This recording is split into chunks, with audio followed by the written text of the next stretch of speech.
Hello, all 50 people that like watching my videos. I am going to rebuild carburettors, or rather, I rebuilt this one already, so I know what I'm doing when I put this video together. I've still got racing revs issues on my car, and I thought, you know what, why don't I try rebuilding carbs? And this was a pair that came up on the internet. I think somebody dismantled a car that they hadn't really understood the value of these things, and they were just going for 20 odd pounds. So it's like, I'd be a fool not to. There's also an FASD which is in one of these boxes, which I've dismantled and cleaned up and so on. So this one's already rebuilt, and big difference here. We've got a plate here with a butterfly. I could put the original sort of plates back on. These carbs haven't seen much use in service, I would say. For example, I don't know if this comes up particularly well, but this throat here, or the air intake rather, there's no scoring from when people would have stuck, you know, screwdrivers in to lift pistons and things like that. You look at my carburettors, you look at the other spare pair that I've got, there's always little bits of scoring marks and so on. So that's quite a good sign. The other good sign as well, and this one has actually still got it. No, there it is there. I had to go and remove the these tuning screws. So screws? No, there were caps on the there we go. If we have a look at this one, for example, yeah, I had to go remove the plastic cap, which I might put back on actually for authenticity. The gasket for the FASD's not looking too bad. A little bit concerned about that there, but that's just a screw. That's just a screw hole, that one. The most important one is that. That's where fuel comes through from the float chamber just beneath it. But yeah, I've rebuilt it. I mean, there's a new gasket, for example, on there. And the nice thing about the Zenith carbs on the on the SD1 is that they're relatively simple. I mean, the rebuild kit covers what, like Land Rovers and all other things that might be. These things might feature on, and there's all extra gubbins, you know, attached to these things, left, right, and centre. But not so here, because it's got obviously the FASD and so on, so no choke box and that sort of thing. So yeah, I'm going to make a video, take it apart. Well, not that one. Take this one apart and rebuild it. All right, so we take the piston off. There's a little, where are we? Yeah, that's going to be something to put on there when we reassemble. Let's take the screws out.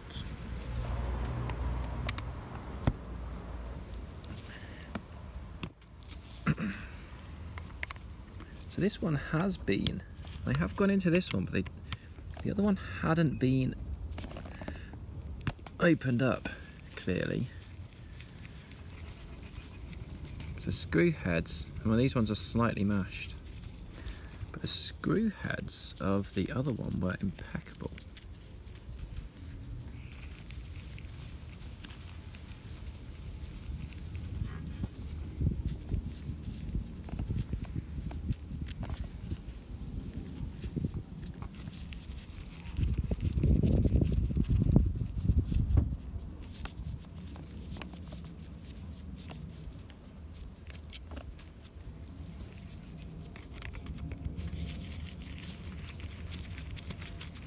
Shouldn't take too long to rebuild these. You know what you're doing. Which last time round I didn't know what I was doing. I'll take that off as well. No, yeah, okay. So let's withdraw top of the piston. Got a spring. We can withdraw the needle. Okay, so it's looking relatively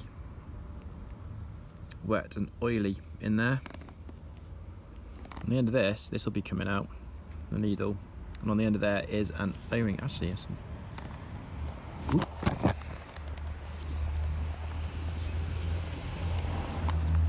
Some crud that just that was on there.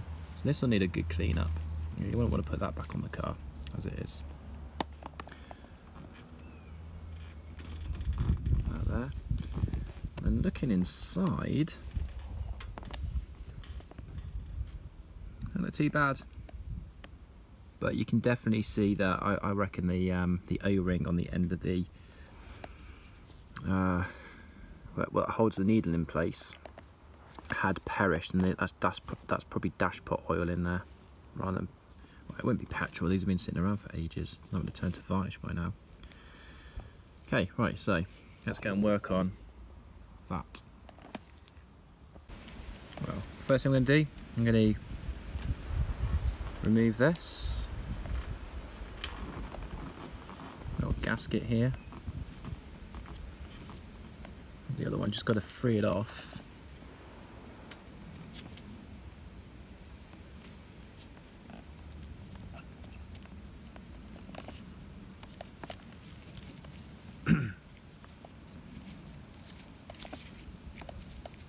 And unwind it.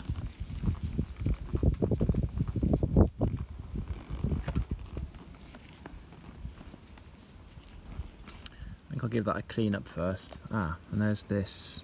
So there's an E-clip. So this comes with a set of E-clips, but I don't think I'll be making any changes to that. But that should be as wobbly as that though. I'll investigate it later.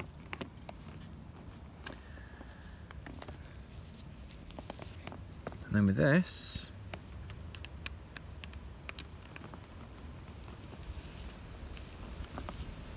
let's free those heads off. Yeah, so I reckon this diaphragm's been replaced before, because these heads have been attacked.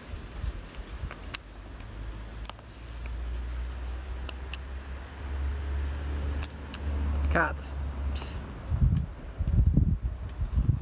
See, I've got a friend investigating what I'm doing. I'm just going to shoo him off. Right, he's off on important cat business.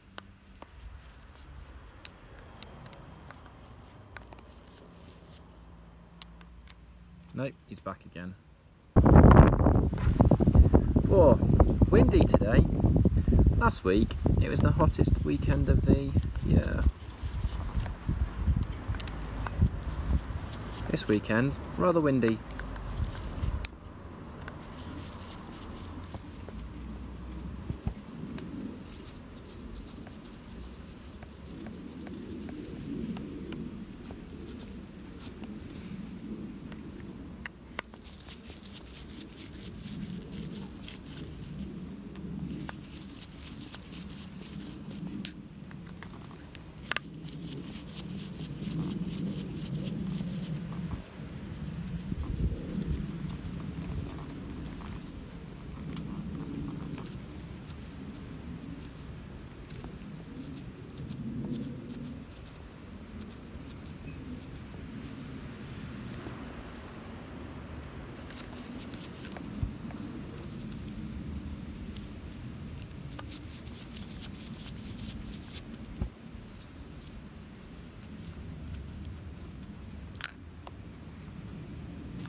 Okay, that diaphragm's a little bit sticky,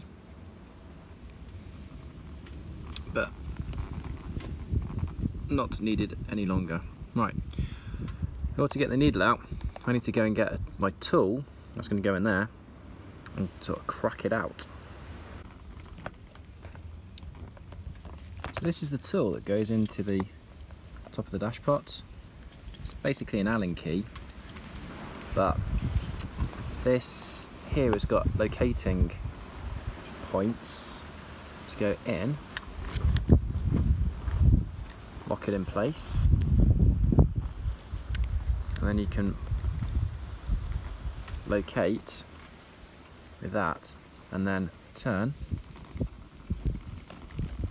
which then moves the needle in and out. So if I remember correctly, if I push the needle out, I should then be able to, no, I need to withdraw that grub screw first. Withdraw the grub screw, which is very hard to see. Draw it from there, and then this will be able to come out. I'm going to do that now. Okay, so grub screw, just come out. There's the needle. Again, all very, very oily in this particular carb. And inside here, part of the reason why there's oil everywhere is because in here is a washer, a grabber washer, and another little bit of nubbins that's got an O-ring on it. And that O-ring, having perished, is what's letting the oil through into the chamber. So I'm going to get myself a punch. I won't be able to record this bit. I'll get a punch that out, and I'll be able to replace the O-ring on it. So that's what lives inside. So what it was a case of was taking this body here, putting it down, and then getting a suitable punch, like so, and then bashing it. Obviously not on a hard surface because you want to deform the end of this. But yeah, bit of punch through, and out it pops. And it's held in place as well with a little clip. But it's that the Allen key end goes into. And you can see that this is quite oily, quite grimy. And therefore that O-ring needs replacing before it goes back on. I'm going to do that now. So I'm just going to pop a 10mm O-ring onto this thing, and then I'll just drop this back in.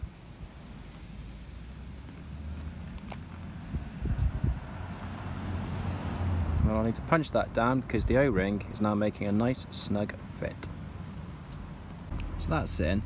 And if you find that your dash pots lose oil, you have to keep topping them up, then it's going to be that O-ring that's at fault.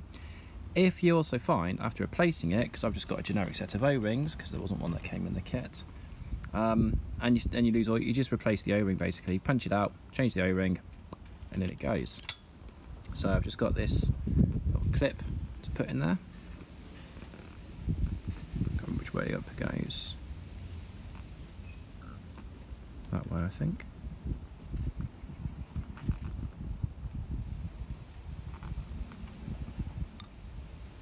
And then we get that seated. In goes the needle, taking care to line up the indentation with this bit here, and then this little grub screw goes in like so, and then gets tightened. That's that done.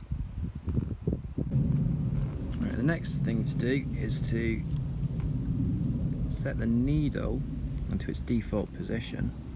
I'm going to do that by using the tool to rotate it in, rotate it out, so that collar needs to be flush with the body of the piston. It's quite hard to do this with the camera in the way. About there, I'd say, except you can't see that.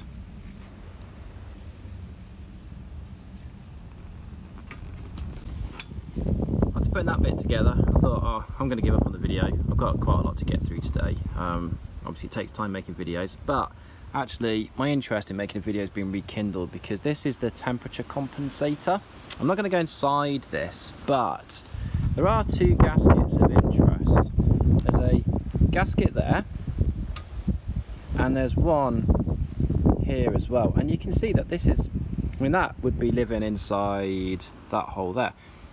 This clearly is well past its wear, completely perished. Fortunately, there's new gaskets that come in the kit. These two here. Come on, where that goes. I'll find out where later. Yeah. So actually, this is a lot dirtier, a lot worse on this side of the car than it was on the other side. And these carbs have been in storage for quite a while, hence how grimy and disgusting they are. Because like I say, looking inside them, they look. I mean, they look dirty, but they haven't got all the telltale scrapes and that carbs normally have. Anyway, what we're going to do, clean all this down, separate bits, give it a good clean. I'm going to, what else am I going to do? I'm going to take the plate off as well, the throttle plate, and this assembly here. It's basically just a case of undoing bolts and what have you, and then withdrawing,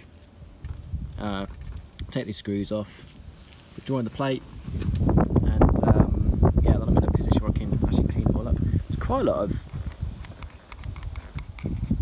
oh, that's just dirt. It's not necessarily pitting on here, but yeah, this is a very dirty dirty carb. I think it's just storage though. So you're just sticking with the temperature compensator. There's a bimetallic strip in here, which I don't think there's any point in opening this up, which when it heats up acts on pulling this plunger down, which then opens up this air hole here, and I'm pretty certain these plungers should move quite freely. This one's a little bit sticky, so I think what I'm going to do, I'm going to take apart the other spare carbs that I've got and find one that feels much nicer in action than that. I can get a screwdriver and I can push the end down, but it's a bit graunchy on the way down. The other carb, when I rebuilt it, had quite a nice soft fluid action.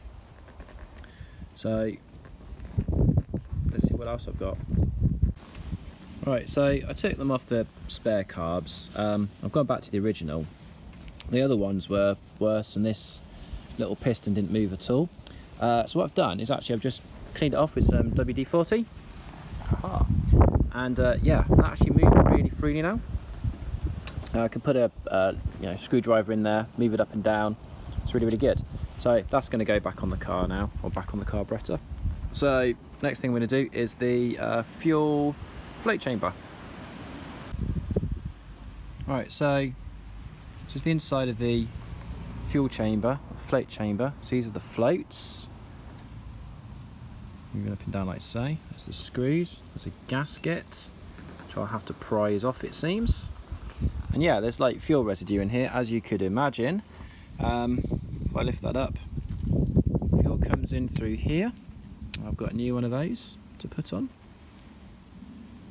Ah, that's where that goes, isn't it? Because that's the like a little spacer for it. So like so. So it goes in there, and yeah, I'm not going to take this piece out. And I seem to have replacements in the kit, but I don't think I need to do anything with that. And hopefully I won't need to reset the float level either. So I'm not expecting to have to do that. But if I do have problems with the car, it's one place that I can go looking. So right, disassemble this and clean it out. Alright, so one very crispy pair of cats going bananas. One very crispy gasket removed. There's the chamber, there's the floats. Where's the jet gone?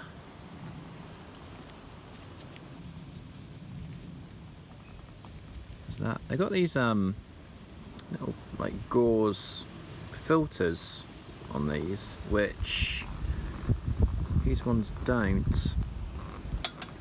Replacements. When I was running the other one, I couldn't figure out for the life of me if I could take that end piece off, or if I should, or replace it, or whatever. So I haven't done that. But yeah, there we go. So that's that side done. So now it's going to be the throttle plate. I think the first thing to do with this is to remove the idle screw. Withdraw that completely. That should free the spring up a little bit. Remove that. Whole thing should withdraw. Nice thing about doing this side is the fact that there's no other piece on this side that would, because on the other carburetor that then links. It's got a linking arm to this. So I'm just going to take all this off. Don't need to record that. So a little fact here. Just there should be a little piece of rubber which is perished. That would hold the throttle screw in place so it can't wobble about, just helps it stick still. So when we put this back on, we're going to put an O-ring on there to squash all that down. In fact, actually, there's a little bit, yeah, you can see the remnants of what was there. So don't forget to do that. Throttle plate screws are quite tricky to remove. On the inside, when they go in, they get mashed a little bit. So, the ends of the threads are definitely going to hold on to this into what holds them in. And I can't remember if it was combination, well, probably a combination WD-40 and some brute force to remove them. They are expendable. You get replacement ones in the kits. So a little bit of mashing possibly in order. Hopefully they should come out nice and easily. Right, so mission partially accomplished. That screw came out relatively easily. So you can see they do get sort of split mashed on the end. This one though just sheared off in two. It took a lot of effort to try and get this off. So what I'm left with in the throttle plate, well, having removed the throttle plate, is there's a bit of screw left in there. But I reckon I'll be able to tease that out. It took me flipping ages. And it's out. So it wasn't too difficult. Fortunately, there was a little bit of a... Where is it now? You're not going to be able to see it. There's a little bit of... Yeah, there we go. A bit of a nook in there to get a screwdriver in there and tease that out. Okay, so I've now got a carburetor body which is suitable now for cleaning. So clean it I shall, and then I can reassemble. Actually no, there's one more thing to take out, isn't there? Where are they now? Oh, it's just one. Oh, it's only one. Oh, okay. It's that little dude in there. That's got to come out. And come out it will. Is there one on the other side? No. Okay, but that's got to come out. Not a problem. Alright, I'm reassembling the carb now. And what have I done? I've put screw the jet in. Has this got a jet? That's where it comes in anyway. I'll put the floats back on. I haven't set the angle of the floats, but I'm assuming that's going to be okay. It does look like there's a little bit of scoring on that bit there, like this might have been set before, but I'm going to assume that it's fine for the time being. So that's in, got the spacer on, so that's good. Got the gasket to go on.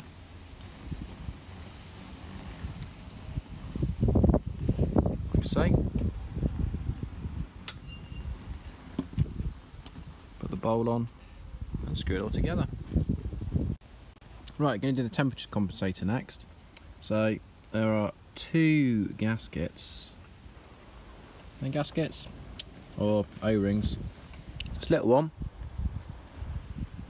goes in there. Just need to seat that. Now this big one goes in there.